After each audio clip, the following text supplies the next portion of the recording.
Hello friends, ഇന്നത്തെ recipe എന്ന് പറയുന്നത് ഒരു ബീഫ് കറിയാണ്. ഇതിലേക്ക് ഞാൻ 1 കിലോ ബീഫും അതുപോലെ തന്നെ കുറച്ച് എല്ലും നെയ്യും എല്ലാം ഇട്ട പീസാണ് നമ്മൾ എടുത്ത് വെച്ചിരിക്കുന്നത്. ഇത് മിക്സ്ഡ് ആയിട്ടുള്ള ഒരു ബീഫ് കറിയാണിത്. നമ്മൾ എല്ലൊക്കെ ഇടുമ്പോഴാണ് ബീഫ് കറിക്ക് വളരെ ടേസ്റ്റ് തോന്നുന്നത്. ഇതിലേക്ക് എന്തൊക്കെ മസാലകൾ വേണമെന്ന് നമുക്ക് നോക്കാം. ഒരു 4 ടീസ്പൂണോളം മല്ലിപ്പൊടി എടുത്ത് വെച്ചിട്ടുണ്ട്. അതുപോലെ തന്നെ ഗരം മസാല പൗഡർ 1.5 ടീസ്പൂൺ, മുളക് പൊടി 3.5 ടീസ്പൂൺ, ഇഞ്ചി വെളുത്തുള്ളി ചതച്ചത്, അതുപോലെ തന്നെ പച്ചമുളക് 2 കീറി വെച്ചിട്ടുണ്ട്. ഇനി 1/2 ടീസ്പൂണോളം മഞ്ഞൾപ്പൊടി, കുരുമുളക് ചതച്ചത്, ഓയിലെന്ന് പറയുന്നത് നമ്മൾ വെളിച്ചെണ്ണയിലാണ് ഉണ്ടാക്കുന്നത്. ബീഫ് മസാല, അതായത് മീറ്റ് മസാല പൊടി. മീറ്റ് മസാല നമുക്ക് വേണമെങ്കിൽ ഇട്ടാലും മതി. ഞാനിവിടെ എന്തായാലും എടുത്തു വെച്ചിട്ടുണ്ട്. നമുക്ക് ഒരു 1/2 ടീസ്പൂണോളം ഇടാം. അതുപോലെ തന്നെ നമ്മൾ സവാള, ഒരു 4 സവാളയും അതുപോലെ തന്നെ ഒരു 25ഓളം ചെറിയ ഉള്ളി ഞാൻ നന്നായിട്ട് അരിഞ്ഞു വെച്ചിട്ടുണ്ട്. നമുക്ക് ഇത്രയാണ് ബീഫ് കറി വെക്കാൻ ആവശ്യമായിട്ടുള്ളത്. ഞാൻ ചൂടായി വന്നിട്ടുണ്ട്. ഇതിലേക്ക് നമുക്ക് വെളിച്ചെണ്ണ ഒഴിച്ച് കൊടുക്കാം. ഇനി ഇതിലേക്ക് ഇഞ്ചി വെളുത്തുള്ളി പച്ചമുളക് ഇത്രയിട്ട് നന്നായിട്ട് മൂപ്പിച്ച് കൊടുക്കാം.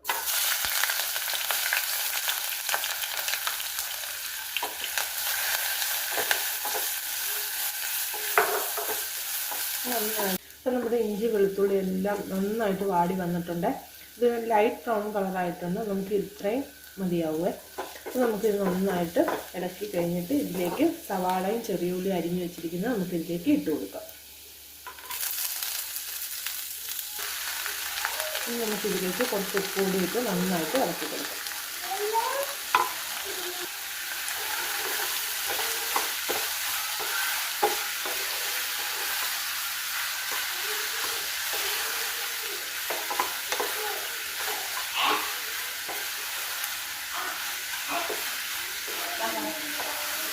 നമുക്ക് നന്നായിട്ട് അഴണ്ട് വരുന്നത് വരെ അരച്ച് വെച്ച് വേവിക്കാവേ.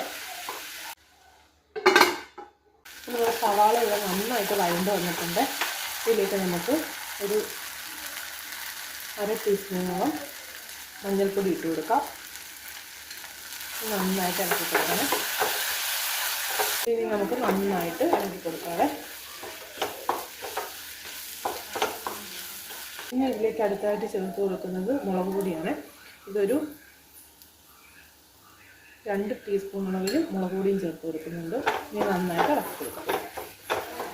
ബീഫ് കറി ഉണ്ടാക്കുമ്പോൾ മുളക് പൊടിയെക്കാട്ടിലും കൂടുതലായിരിക്കണം മല്ലിപ്പൊടിയുടെ അളവ്. അതുപോലെ തന്നെ വെളുത്തുള്ളിനെക്കാട്ടിലും കൂടുതലായിരിക്കണം ഇഞ്ചിയുടെ അളവ്. അപ്പോൾ നമ്മൾ മസാലകൾ ഇട്ടിട്ടുണ്ട്. ഇതിൻ്റെ കൂടെ തന്നെ നമുക്ക് ഒരു ടീസ്പൂൺ അളവിൽ നമുക്ക് ഗരം മസാല പൗഡറും കൂടെ ഇട്ട് കൊടുക്കണം. അതിൻ്റെ കൂടെ തന്നെ ഞാൻ ഒരു 1/2 ടീസ്പൂണോളം മീറ്റ് മസാല പൊടിയും കൂടെ ഇട്ട് കൊടുക്കുന്നുണ്ട്.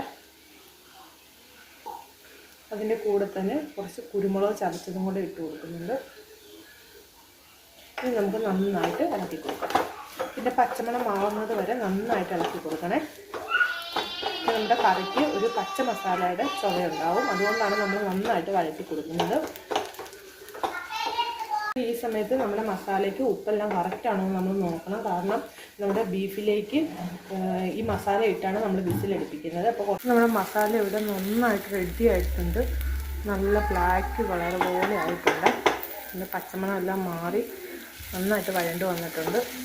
എടുത്തിട്ടുണ്ട്. അതിലേക്ക് നമുക്ക് ബീഫെല്ലാം ഇട്ട് കൊടുക്കാം. ബീഫെല്ലാം ഞാൻ ഇവിടെ കഴുകി വൃത്തിയാക്കി എടുത്ത് വെച്ചിട്ടുണ്ട്. ഇതിലേക്ക് നമുക്ക് റെഡിയാക്കി വെച്ചിരിക്കുന്ന മസാല ഇട്ട് കൊടുക്കാം. നന്നായിട്ട് ഇളക്കി യോജിപ്പിക്കാം. അപ്പം ഞാൻ ഇതിലേക്ക് ഒരു 2 കറിവേപ്പിലയും കൂടെ ഇട്ട് കൊടുക്കുന്നുണ്ട്.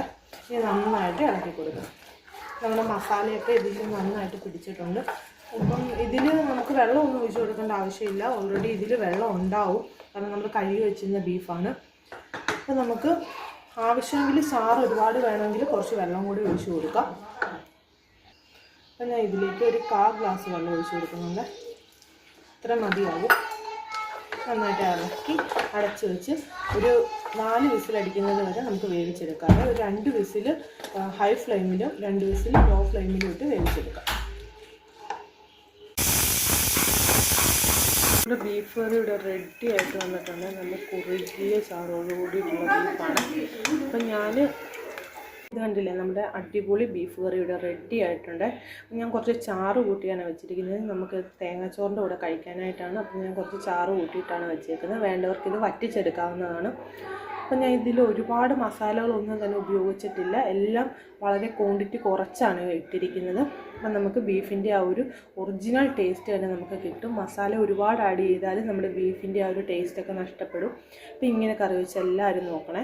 അപ്പം നിങ്ങളുടെ അഭിപ്രായമൊക്കെ ഒന്ന് കമൻറ്റ് ബോക്സിൽ അറിയിക്കണം.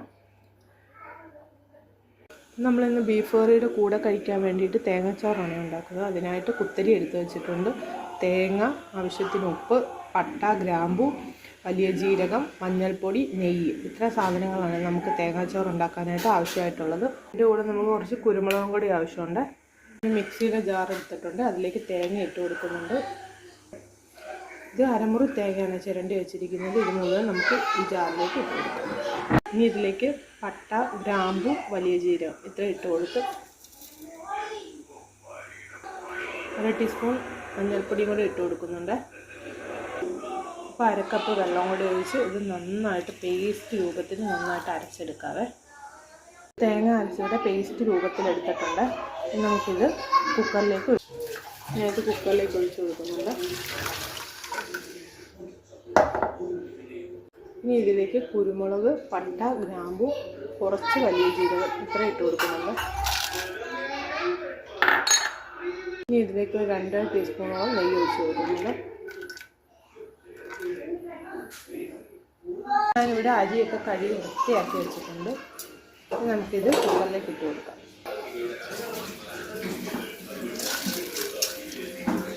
ഞാൻ ഈ ഗ്ലാസ്സിന് 3 ഗ്ലാസ് അരിയാണ് എടുത്തിരിക്കുന്നത്. അപ്പം നമുക്ക് ഈ ഗ്ലാസ്സിൽ തന്നെ 7.5 ഗ്ലാസ് വെള്ളം ഒഴിച്ചു കൊടുക്കണം. 1 ഗ്ലാസ്സിന് 2.5 ഗ്ലാസ് വെള്ളമാണ് ഒഴിച്ചു കൊടുക്കേണ്ടത്. അപ്പം നമുക്ക് ഇതിലേക്ക് എടുത്ത് വെച്ചിരിക്കുന്ന വെള്ളം ഒഴിച്ചു കൊടുക്കാം. മുഴുവൻ 7.5 ഗ്ലാസ് വെള്ളമാണ് 3 ഗ്ലാസ് അരിക്ക്. ഇതിലേക്ക് നമുക്ക് ആവശ്യത്തിന് ഉപ്പ് കൂടി ഇട്ട് കൊടുക്കാം. സമയത്ത് നമ്മൾ ഉപ്പൊക്കെ നോക്കണേ. അപ്പം നമുക്ക് കുക്കർ അടച്ച് ഒരു 5 വിസിൽ വരെ വേവിച്ചെടുക്കാം കേട്ടോ. നമ്മുടെ തേങ്ങാച്ചോറും സാലഡും ബീഫ് കറിയും പപ്പടവും അച്ചാറും എല്ലാം റെഡി ആയിട്ടുണ്ട്. അപ്പോൾ ഇതെല്ലാം കൂട്ടി നമുക്ക് കഴിക്കാം.